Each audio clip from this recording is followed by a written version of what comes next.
Hey everybody, Tim Alberg here, and thank you for listening to the YFP podcast, where each week we strive to inspire and encourage you on your path towards achieving financial freedom. On today's episode, I'll be covering 5 financial moves to make after graduation. Whether you're a student looking ahead, a soon-to-be 2024 grad, or a resident fellow or new practitioner trying to find solid financial footing, this episode is for you. We'll be talking all about what it means to build a strong financial foundation, including practical strategies that you can implement in your own plan. Before we jump into today's show, I have 2 exciting announcements. First up, make sure to sign up for our next YFP webinar on Thursday, April 25th at 8:30 p.m. Eastern, where pharmacist and real estate agent Nate Hedrick, the Real Estate RPH co-host of the YFP Real Estate Investing podcast, will be presenting on your checklist for buying a home in 2024. During this free webinar, Nate will walk you through how to know if you're ready to buy a home. He'll discuss the current state of the housing market and give valuable insights into the home buying process. You can learn more and register at yourfinancialpharmacist.com/webinar. Again, yourfinancialpharmacist.com/webinar. Second announcement, last year we launched a nonprofit YFP Gives that aims to empower a community of pharmacists to give to alleviate the indebtedness of the PharmD students and graduates, to help enhance the financial literacy within our profession, and to support other pharmacist-led philanthropic organizations and efforts. We're thrilled to announce that our first round of the YFP Gives scholarships is now live. We'll be giving out 3 $1,000 scholarships, and applications are due on April 30th, 2024. Those eligible for the scholarship include PharmD students and new practitioners within 5 years of graduation. You can learn more and apply at yfpgives.org/scholarship. Again, yfpgives.org/scholarship. All right, let's hear more about our new online community, YFP Plus, and then we'll jump into today's episode. Do you ever feel like you're trying to figure out this money stuff all on your own and aren't sure where to turn? Maybe you're overwhelmed with determining how to tackle your student loan repayment, or perhaps you're living paycheck to paycheck despite making a 6-figure income. Maybe you have a negative net worth and aren't sure how to climb out of debt or make progress on your financial goals. Trust me, I've been there. When I finished my residency, I was starting at $200,000 of student loan debt and confused about how to best navigate the transition to new practitioner. I had a great income, but was living paycheck to paycheck and felt trapped. The good news is that you don't have to continue feeling that way. At Your Financial Pharmacist, we want pharmacists to have the education, resources, and support they need to get a plan in place so they can stop feeling overwhelmed and they can use their 6-figure income in the best way possible. That's why we created YFP Plus, an online membership community that empowers pharmacists to gain the knowledge and skills necessary to take control of their financial well-being. Inside YFP Plus, you'll have access to exclusive on-demand courses like the Prescription for Student Loan Success. You'll have access to the Right Capital financial planning tool so you can track your debt, assets, and net worth to view your financial progress. You'll have access to exclusive live events, monthly themes and challenges, a space to ask questions to YFP financial planning and tax professionals, and a community of like-minded pharmacists on a similar financial journey as you. If you're ready to get started inside YFP Plus to take control of your finances, visit yourfinancialpharmacist.com/membership. And if you sign up today, you'll get a 30-day free trial. Again, that's yourfinancialpharmacist.com/membership. Hi there, Tim Alberg here. Welcome to this week's episode of the YFP podcast. Excited to be talking about this very important financial transition, whether it's going from student to new practitioner, or resident or fellow to new practitioner, a critical 5-year window where we need to really be thinking about how we can best optimize the financial plan and get on some solid financial footing. So in the next several weeks, we have about 12,000 pharmacy students that are going to be awarded the Doctor of Pharmacy degree. Joining them, of course, in the workforce will be those completing postgraduate training, whether that be residents, fellows, graduate students. And these graduates, on average, are going to make about $120,000 to $130,000 a year, of course, depending on where they live and the area of employment they choose. And if we assume that they work a 40-year period with an average raised cost of living about 1% to 3%, they're going to earn approximately $6 to $9 million throughout their careers. Let me say that again, about $6 to $9 million of gross income throughout their careers. Now, if we assume that about 30% of that income would be eaten up by federal income tax, FICA tax, which is Medicare and Social Security, state income tax, health insurance premiums, and a small contribution to an employer-sponsored retirement plan. That leaves about $4 to $6 million of take-home pay. So again, we start with about $6 to $9 million of gross income. We're left with about $4 to $6 million of take-home pay. Now, I know that's imperfect math, right? There's a lot of assumptions that are in there, but just stay with me for a moment. We can debate how far a six-figure income does or doesn't go, but let's agree that a pharmacist's income on average is about $50,000 above the average household income in the United States. So if we look at the average household income in the United States, it's about $75,000 per year. If we look at the average pharmacist income, according to the Bureau of Labor Statistics, that's about $130,000 per year, right? So by all intents and purposes, pharmacists make a good income. And if it's managed wisely, it should be more than enough. So what's the problem? Well, I've talked with hundreds of pharmacists who make a great income, but feel like they aren't progressing financially. They feel stuck.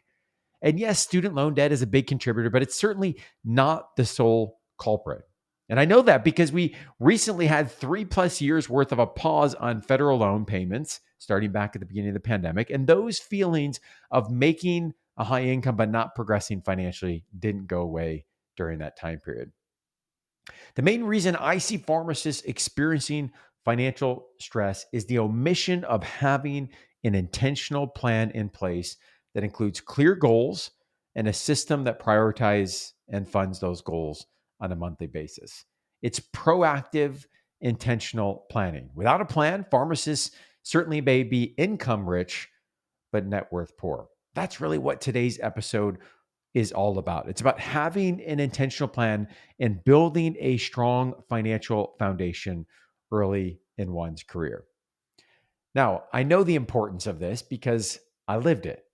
So, as many of you know, I graduated from pharmacy school in 2008. I did a year of residency in 2009, came out of residency, entered an academic position. And I remember vividly having that feeling of, wait a minute, I make a good income, but I don't feel like I'm progressing financially. And the main reason for my journey, for our journey as a family, is that early on, we were navigating through a sizable amount of student loan debt, a little over $200,000 of student loan debt. And we would eventually get that paid off in the fall of 2015. That was a big milestone for our journey, certainly one that I'm excited about and excited in teaching others about as well. However, we made that journey more difficult than it needed to be.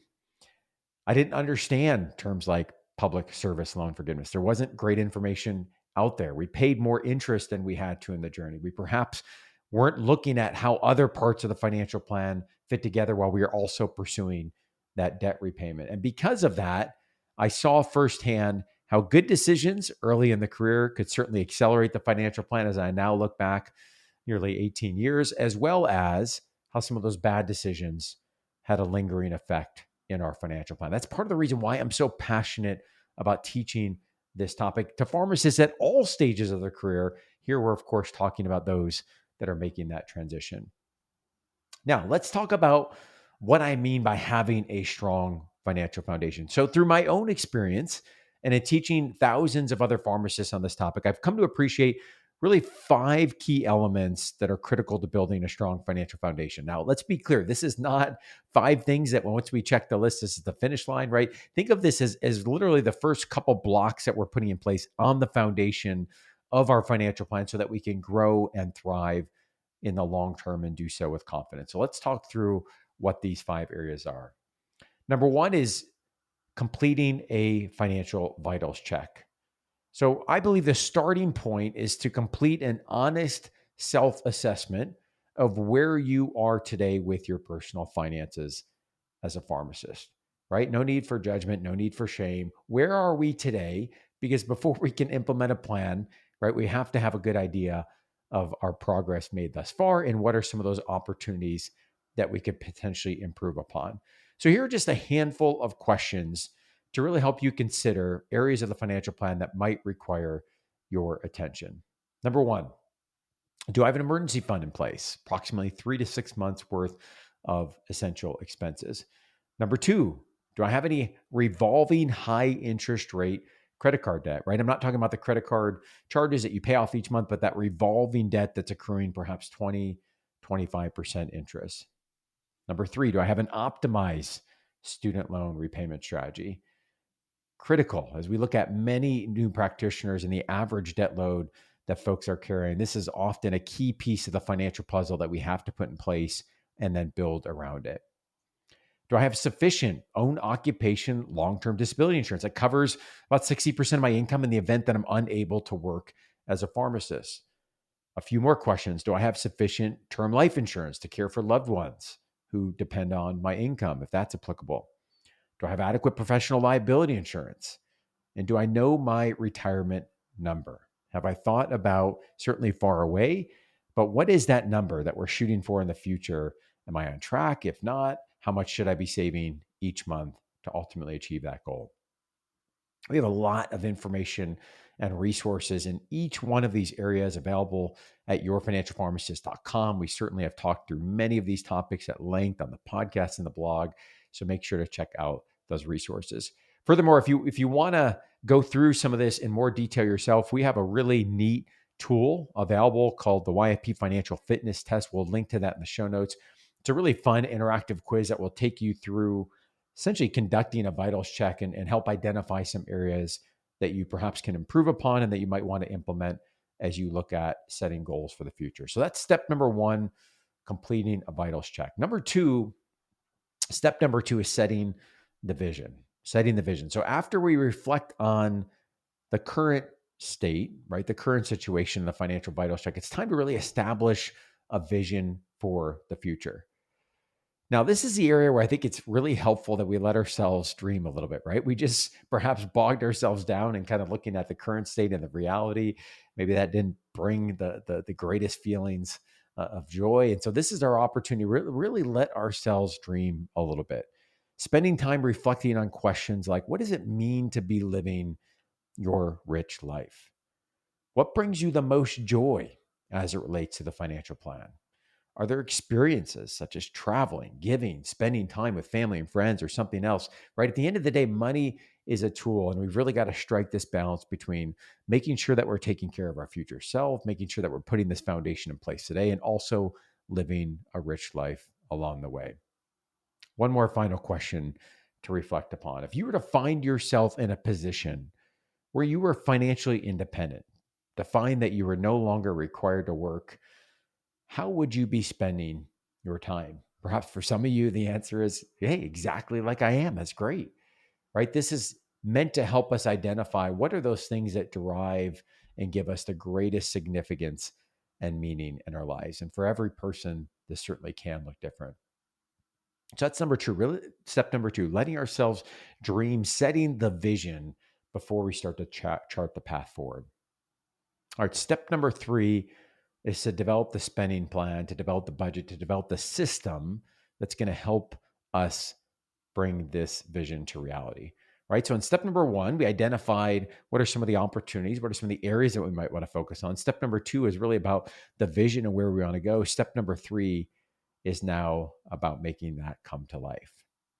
Now, while one spending plan method, budgeting method, whatever you want to call it, will never be right for everyone, I really believe that the zero-based budget is a great place to start, especially for those early in their career or those that are looking to get back on track.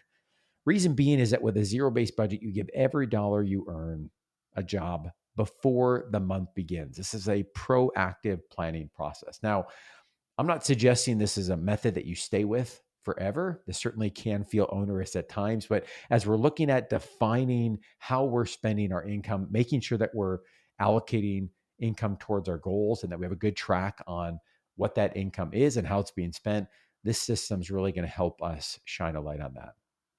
So the goal is, again, we're doing this proactively, is to spend your paycheck essentially down on paper to zero and to ensure that your financial goals can be funded rather than hoping you have money left over at the end of the month. Okay, so for example, let's say that after step one, which again, step number one was completing the vitals check, and step number two was really setting that vision. Let's say you identify 3 goals that you want to focus on over the next year, just as one example. Let's say goal number one is to save $500 per month for an emergency fund. And up until it's fully funded at $25,000, let's say that you want to save $300 per month in a Roth IRA to supplement your retirement savings. And finally, as the third goal, let's say that you want to save $300 a month in a travel account to fund one trip per year. Okay, so in that vision setting, you determined that travel was was an item that was really important. So in this case, with these three goals, right, we have some money set aside in earmarked for the emergency fund, some for retirement savings in a Roth IRA, some in a travel account. When you go to work the budget through the budgeting process, you'll want to have those three areas represented just like any other expense so that you prioritize these before the month begins. Again, we're working proactively, really important, rather than hoping we've got something left over at the end of the month. So just like we account for a mortgage or a rent payment or a utility payment or a car payment, right? We want to think about our goals in the same sense and making sure that we're building our plan accordingly to prioritize and fund those goals. In my experience and in talking with others, so much of the stress, so much of the feelings of overwhelmed and confused around the financial plan comes from having all of these competing priorities swirling in our minds without necessarily a plan for how we're actually going to achieve them. Right. And so, what we need to do and what we're trying to do here in step number 3 is get those ideas out of our head onto paper so we can list them down, we can prioritize them, and we can start to put a plan in place to actually achieve those goals and to see the progress. Now, sometimes we realize that, hey, in this season or in this moment, we're not necessarily going to get to all of those goals. That's certainly normal, but at least we have an expectation of what's happening, and we've been intentional with proactively planning how we're going to work through those different goals. Now, if you're ready to try this out yourself, we've got a free budgeting template you can download. We'll take you through this process that I'm referring to here.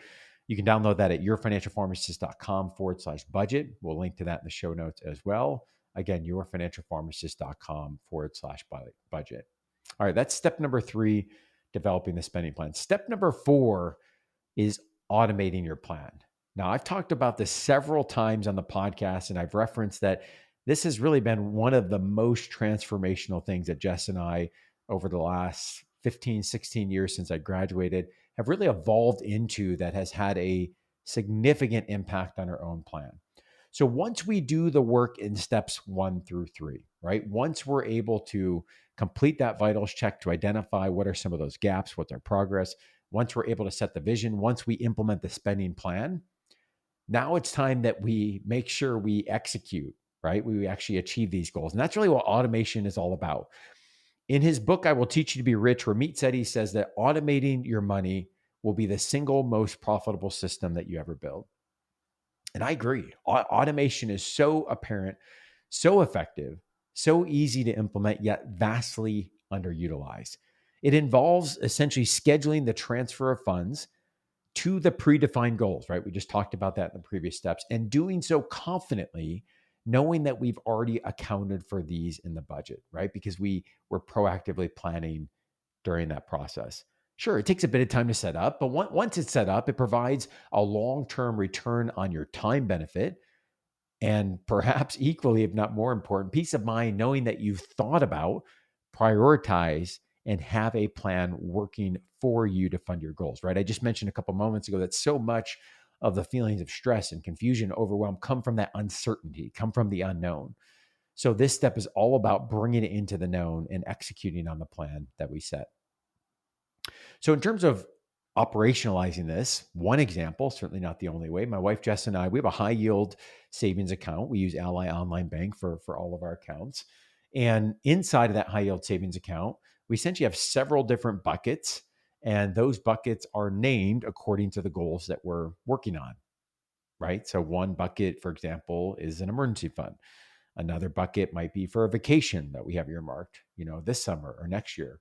One bucket is for the next car purchase. One bucket might be for something related to the boys' education or to the activities that they're involved in. So all of that rolls up into one high yield savings account. So it's liquid, it's accessible, we can get it, we can move it to our checking account if we need it. However, the key there is it's earmarked and defined for the goals that we're trying to achieve. Now, just like I said a little bit ago, this may not be a forever system that you have to develop. We have found it to be something that's beneficial ongoing because it's a visual reminder. It's the visual aspect of, hey, we set those goals. Here are the actual buckets, right? Named for the goal that we worked on. And it allows Jess and I to have some really good conversations and, of course, transparency into the system that we're working on. This system, it took us about 15 minutes to get set up.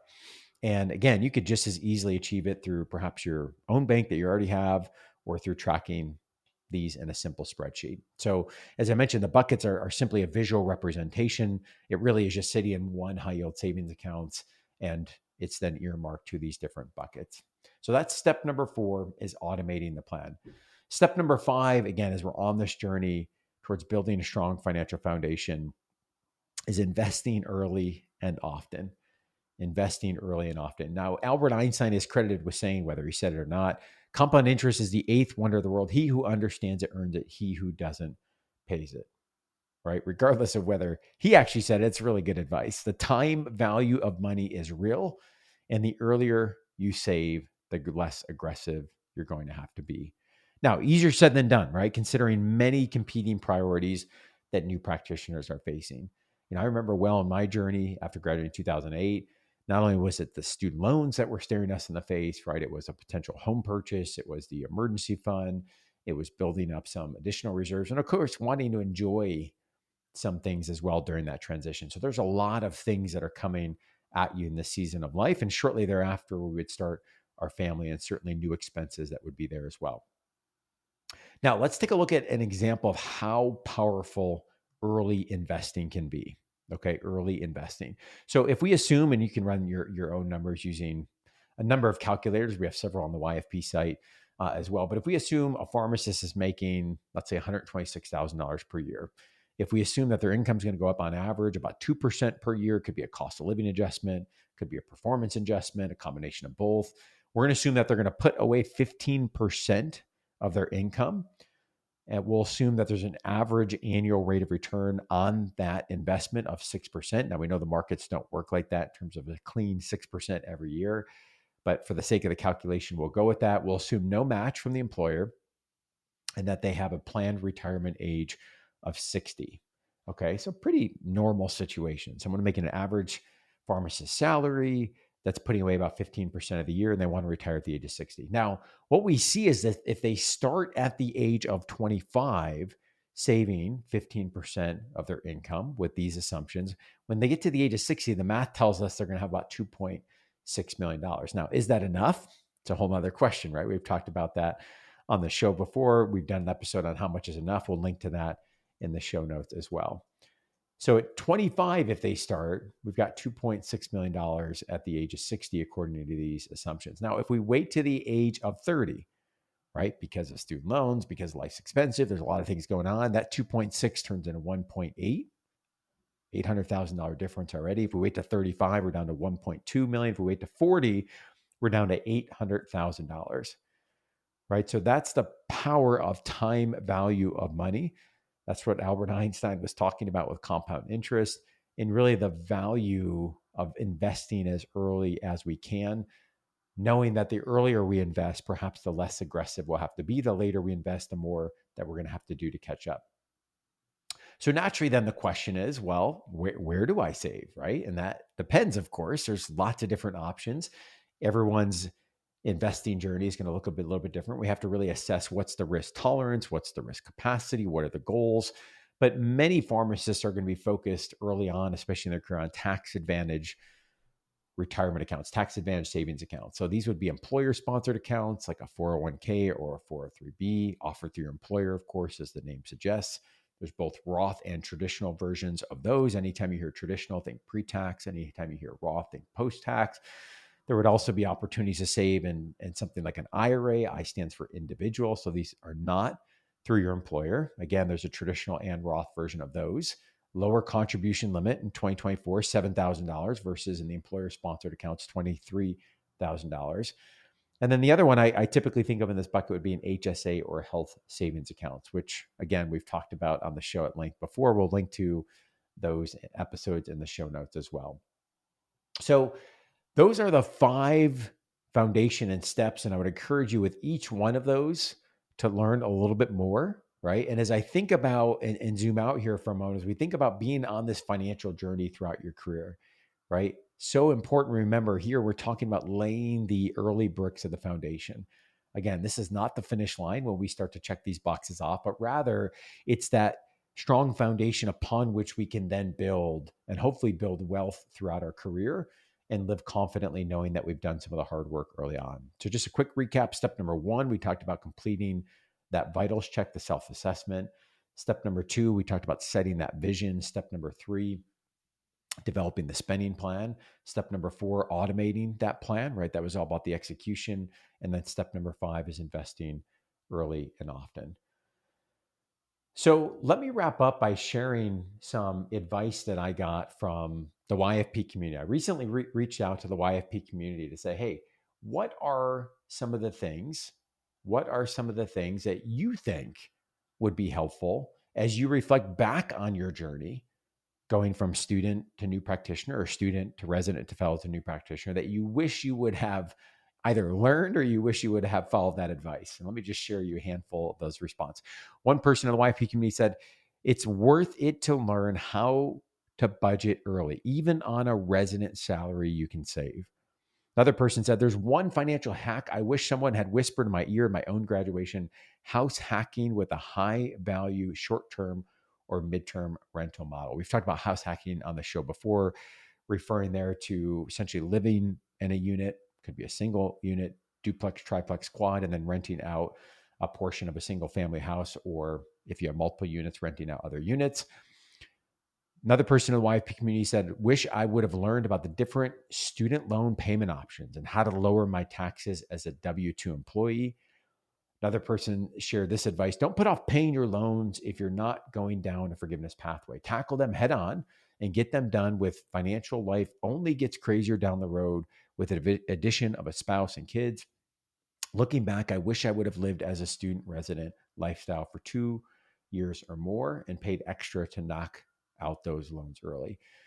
And then finally, someone else said, if you do income-based repayment for your student loans, don't do forbearance during residency. Your payments will be low and you'll be finished a year earlier.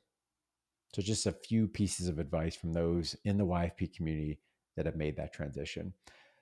I hope you enjoyed this episode. Thank you so much for listening on a regular basis. Again, we have several of these topics we talked about before. We'll link those into the show notes. And I hope you have a great rest of your week. Take care.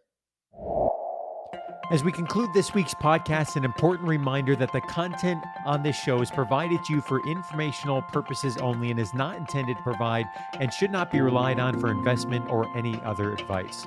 Information in the podcast and corresponding materials should not be construed as a solicitation or offer to buy or sell any investment or related financial products. We urge listeners to consult with a financial advisor with respect to any investment. Furthermore, the information contained in our archived newsletters, blog posts, and podcasts is not updated and may not be accurate at the time you listen to it on the podcast. Opinions and analyses expressed herein are solely those of your financial pharmacist unless otherwise noted and constitute judgments as of the dates published. Such information may contain forward-looking statements which are not intended to be guarantees of future events. Actual results could differ materially from those anticipated in the forward-looking statements. For more information, please visit yourfinancialpharmacist.com/disclaimer. Thank you again for your support of the Your Financial Pharmacist podcast. Have a great rest of your week.